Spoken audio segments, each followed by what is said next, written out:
halo, apa kabar Anda semua? Kita ketemu di akhir pekan ini, di hari Ahad. Jadi besok Anda mesti mulai bersiap-siap kembali kepada kehidupan sehari-hari juga, karena ini libur sudah berlalu. Begitu juga pemerintahan Jokowi nih, Bung Rocky. Ternyata kemarin keputusan MK itu selain mencabut kekebalan penggunaan dana COVID, ternyata MK memutuskan satu putusan juga yang sangat penting, bahwa pemerintahan Jokowi itu harus memutuskan dan pandemi itu berakhir atau tidak pada tahun 2020, akhir tahun 2021 gitu ya. Jadi ini konsekuensinya berkaitan dengan undang-undangnya nih Bung Rocky. Jadi putusannya begini, bahwa harus putuskan status pandemi selesai atau tidak dengan batas akhir tahun 2021. Ini pemerintahan Jokowi bakal kehilangan kambing hitam terhadap masalah ekonomi ini, karena selama ini kan COVID yang jadi sasaran. Yang salah itu yang ekonomi Indonesia berantakan karena COVID gitu. Walaupun faktanya sebenarnya sebelum COVID juga udah hancur-hancuran. Ya kalau kehilangan kambing, ya masih bisa beli sate kan kalau kehilangan kambing. Oh, gitu. Tapi ya? Kalau kehilangan kambing hitam, itu kehilangan alasan untuk nipu tuh. Kan setiap kali anggaran berubah, alasannya COVID. Setiap kali oposisi dikendalikan, alasannya COVID. Jadi COVID sebagai kambing hitam diputuskan untuk tidak boleh lagi dijadikan alasan oleh Mahkamah Konstitusi. Nah, itu artinya ini MK berubah jadi mahkamah kejam. Oh. Karena menghilangkan kambing hitam. Iya. Tapi betul sebetulnya, karena kan dalam negara yang beradab, kedaruratan itu ada masanya. Masa darurat diperpanjang terus? Sama juga dengan soal PLT yang daruratnya itu sampai 2,5 tahun. Nah, itu juga berimplikasi di situ. Kalau COVID nggak ada, ya mestinya pemilu dibikin dong, pilkada juga dilakukan itu. Semuanya itu. Jadi sebetulnya ini betul-betul revolusi oleh MK tuh. Dan memang agak jahil MK ini. Di ujung pemerintahan Jokowi dikasih beban besar tuh. Sehingga Pak Jokowi nggak mampu lagi atau tidak punya lagi alasan untuk menunda-nunda demokrasi, menunda-nunda kebebasan pers, menunda-nunda demonstrasi mahasiswa, bahkan menunda-nunda pemilu. Jadi blessing in disguise bahwa Mahkamah Konstitusi melihat dengan tumben ini dengan akal sehat bahwa negara itu harus selalu dalam keadaan normal. Kedaruratan itu cuma exception, nggak bisa darurat terus normalnya itu yang seolah-olah bersifat sementara tuh. Normalnya yang mesti permanen, darurat itu sementara. Jadi kita sambut pulihnya akal sehat dari Mahkamah Konstitusi. Dan kita tunggu supaya Mahkamah Konstitusi juga akalnya sehat untuk membatalkan kambing hitam yang lain, yaitu presidential threshold. Ya, nah ini pekerjaan dari civil society, termasuk Anda dan teman-teman bertambah. Kalau kemarin kan Anda baru buka posko pengaduan berkaitan dengan penyelewengan dana COVID ya. Tetapi dengan keputusan MK ini banyak sekali yang dikerjakan. Tadi Anda sudah menyinggung. Kalau begitu keputusan soal pemilu yang diundur tahun 2024 dengan alasan COVID itu juga dengan begitu juga dibatalkan juga, ya kan Bel tadi. Kemudian soal pengawasan anggaran dan pembuatan anggaran harus persetujuan DPR juga harus dikembalikan. Teman-teman DPR harus mulai kembali berperan. Belum lagi kemudian batas rasio utang terhadap PDB juga itu harus diperhatikan. Pokoknya nggak bisa seenaknya seenak-enaknya dengan Undang-Undang Nomor 20 tahun 2021, karena dengan begitu undang-undang ini harus berakhir kan, tidak lagi berlaku. Nah, konsekuensinya luar biasa, banyak pekerjaan besar. Nah, salah satunya kan Anda tadi sebut PR berikutnya adalah soal presidensial threshold. Karena inilah sebenarnya biang keladinya. Nah, kalau tadi kambing hitam, kalau ini biang keladinya itu. Biang keladi. Keladi itu memang gatal sih, jadi biangnya itu yang bikin masalah. Atau mother of evil ya. Ini induk dari semua kejahatan itu adalah presidensial threshold gitu ya. Betul, dan kan hari ini kita baca berita Pak Jokowi minta supaya jurnalisme itu bijaklah, jangan sekedar apa istilahnya itu memberitakan fakta saja, tapi memberitakan dampaknya, nah, gitu. Jadi satu paket juga bahwa keputusan Mahkamah Konstitusi harus kita tuntut supaya membatalkan presidensial threshold ini. Karena dengan itu pers bisa melakukan fungsinya secara bijak. Sebab nggak ada gunanya pers diberi kebebasan kalau hasil dari kebebasan pers itu yaitu mendorong misalnya oposisi untuk mengucapkan politik alternatif, mendorong calon presiden independen, tapi akhirnya mentok di PT 20% itu tuh. Jadi mesti dihubungkan antara permintaan Pak Jokowi supaya bijak, ya bijak bisa bijak, tapi kalau di ujungnya kita udah bijak, tetap juga presidensial threshold dipasang, jadi buat apa kita berbijak-bijak? Karena kita tahu toh, walaupun kita sopan-sopan, tetap di ujungnya presidensial threshold akan halangi kita tuh, menghalangi demokrasi itu. Jadi mesti dilihat paket itu, dan kita mesti ajari Pak Jokowi untuk konsisten. Kalau dia bilang bijak, oke, kita masyarakat sipil akan bijak, tapi Jokowi harus bijak juga supaya jangan halangi orang berkompetisi sehat melalui presidensial threshold. Tentu nanti buzzer-buzzer Jokowi akan bilang, itu kan bukan urusan Jokowi, itu kan DPR, dan bahkan itu diputuskan di masa lalu tuh. Biasanya begitu. Karena udah kehilangan kambing hitam, pertama sekarang dia cari kambing hitam yang baru tuh.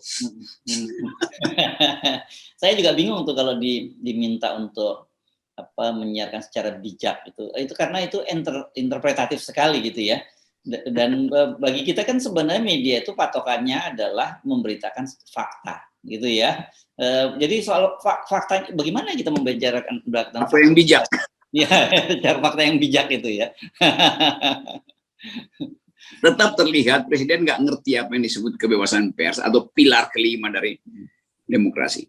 Presiden nggak boleh satu kalimat pun menginterpretasikan atau bahkan kasih sugesti pada pers. Karena dia setara, Presiden dan pemimpin redaksi itu setara di dalam demokrasi itu. Nanti kalau pemimpin redaksinya bilang, Pak Presiden bijak juga dong. Kalau pidato jangan pakai teks, itu nggak bijak loh pidato pakai teks itu kan. Dan bacanya salah. Kan itu bahayanya kan. Kalau eksekutif mengintervensi kebebasan pers, walaupun dengan maksud, ya ini demi masa depan bangsa kita mesti bijak, nggak bisa. Presiden tidak punya sedikit pun hak, bahkan konstitusi tidak memberi hak kepada presiden untuk menasihati pers itu harus bijak, nggak bisa.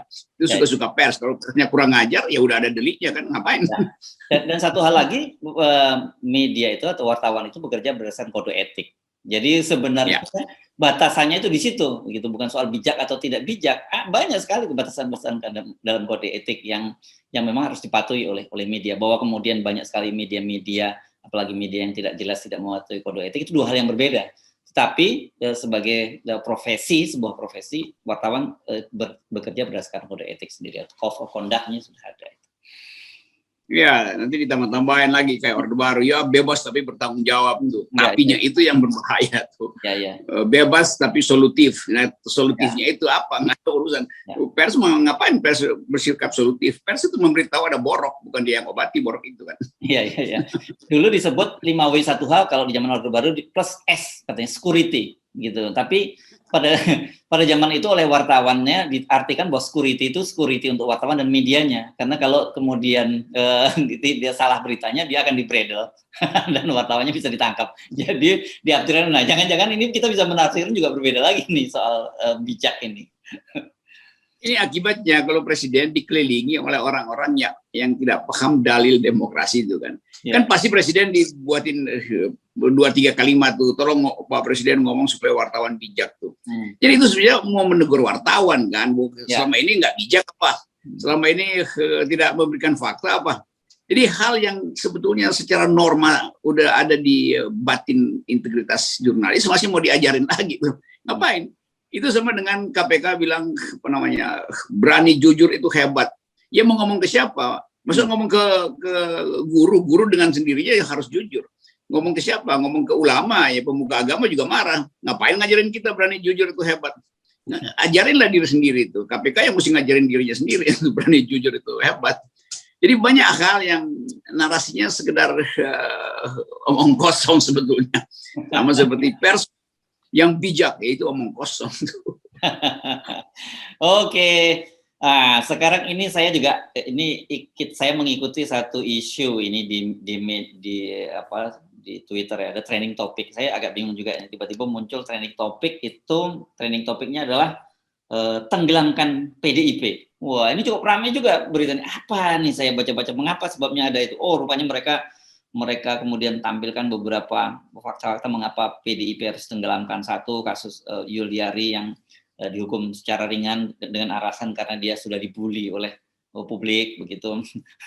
Jadi, dan kedua ada keterlibatan. Nah, ini yang menarik, ini keterlibatan mereka dalam korupsi IKTP, dan yang disebut di sini masuk daftar termasuk Gubernur Jawa Tengah, Ganjar Pranowo.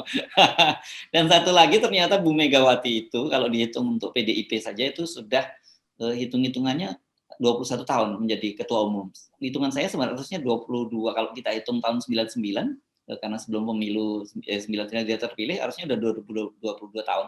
Ini jadi mengulang lagi di masa lalu. Bagaimana mungkin ada seorang ketua umum terpilih terus menerus gitu, tidak ada pergantian. Ini kan juga bertentangan dengan namanya sendiri, Partai Demokrasi Indonesia. Gitu. Istilah tenggelamkan itu kan istilah Ibu Susi itu. Jadi saya ingatnya Ibu Susi. Jadi apa memang PDIP itu mencuri? Kan Bu Susi tenggelamin kapal yang mencuri kan. Ya. Jadi mungkin juga karena ya memang sebetulnya PDIP itu partai yang di papan atas dalam soal mencuri uang negara kan. Ya. Karena koruptor PDIP itu banyak betul tuh. Dan nama-nama yang disebutkan tadi juga tuh. Tapi kita mau lihat sebetulnya publik itu minta lakukan semacam expose PDIP tenggelamkan. Karena memang masalahnya banyak betul di PDIP itu. Ya. Dalam seminggu ini seluruh istilah politik kita datang dari PDIP, mulai dari bikin patung Bung Karno, bikin beasiswa untuk menjagokan Jokowi, segala macam. Jadi ngapain itu? Itu kalau kapal itu kan penuh dengan isu dan isunya buruk semua kan. Masih ada Masiku segala macam itu. Jadi memang orang mengambil tenggelamkan aja supaya bisa ingatan kita hilang lah. Mengingat-ingat seluruh keburukan partai itu. Ini publik merasa begitu tuh. Tapi kita menganggap bahwa ya udah PDIP nggak usah baper, anggap aja bahwa memang ditegur oleh publik. Kenapa? Karena PDIP ada partai politik yang dibiayai oleh negara juga. Kan setiap satu anggota DPR PDIP kan dapat uang segala macam insentif yang juga datang dari pajak saya, pajak jurnalis kan. Jadi berhak publik untuk pakai tagar itu, tenggelamkan. Walaupun nanti nanti kambing hitamnya ya jadi Ibu Susi kan, seolah-olah Ibu Susi yang minta ditenggelamkan. Ya, padahal Ibu Susi lagi enak-enak dansa-dansa di pinggir pantai. Ya, dianggap mastermind dari tagar tenggelamkan PDIP. Nah, tapi saya kira kalau mau belajar dari Kapolri ada bagusnya juga, nggak usah baper kalau dikritik, karena kan kemarin akhirnya sudah dilaksanakan lomba moral gitu, dan kemudian yang menarik adalah statement dari Kapolri, dia bilang kritik yang paling pedas akan jadi teman saya. Ya ini asik juga. Mau nggak mau Kapolda, Kapolres sampai Kapolsek ini harus kupingnya harus juga jangan tipis ini, karena instruksi dari Kapolri seperti itu. Kritik yang paling pedas teman saya.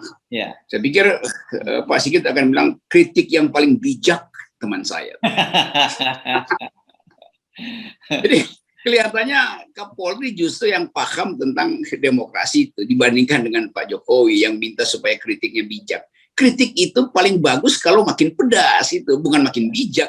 Kritik bijak itu artinya eufemisme, mengedit sendiri kritiknya. Jadi Pak Sigit betul, kritik disebut kritik kalau dia betul-betul pedas. Itu nggak ada basa-basi itu. Nah itu sebetulnya poinnya, dan saya percaya bahwa dengan istilah itu kritik paling pedas maka Anda teman saya, itu betul-betul Pak Sigit ingin memperlihatkan bahwa persahabatan yang paling jujur adalah dengan mengucapkan kritik. Kan teman yang baik itu nggak nyimpan sesuatu yang buruk dari sahabatnya kan, kasih tahu aja tuh. Nah ini yang harus juga jadi tagline. Sebaiknya mulai dibikin spanduk atau baleho bahwa kritik terpedas adalah sahabat Kapolri. Begitu kan? Ditaruh di Kapolres itu. Nah kalau itu ditaruh nggak akan ada seorang pun yang berani menurunkan baliho itu. Dan ketika nanti polisinya marah, lo bilang, saya temennya Kapolri nih. Iya. Nanti kita usul Pak Sigit supaya buatkan tagar dan di kaos itu. Iya, kritik. Betul. Ya. Aku pengkritik, maka aku teman Sigit. Gitu. Oke, mantap. Kita terus dorong Pak Kapolri untuk melakukan reformasi, mentransformasi polisi menjadi polisi yang presisi. Wah, ini mantap kalau gitu. Pokoknya kita dukung selama positif. Tetapi kalau nggak benar, kita kritik dan sangat pedas. Tapi nggak boleh ditangkap karena kita adalah kawannya Pak Kapolri. Betul. Ya. Itu artinya persahabatan yang berbasis pada kejujuran. Yes. Itu intinya. Oke, terima kasih Bung Rocky. Selamat menikmati sisa sisa liburan yang masih sampai sore nanti, dan juga selamat kembali menyambut hari Senin, hari baru, dan juga hari di mana nanti pada akhir tahun Undang-Undang Nomor 2 itu harus dicabut karena pandemi sudah berakhir. Oke, salam presisi. Mantap gitu.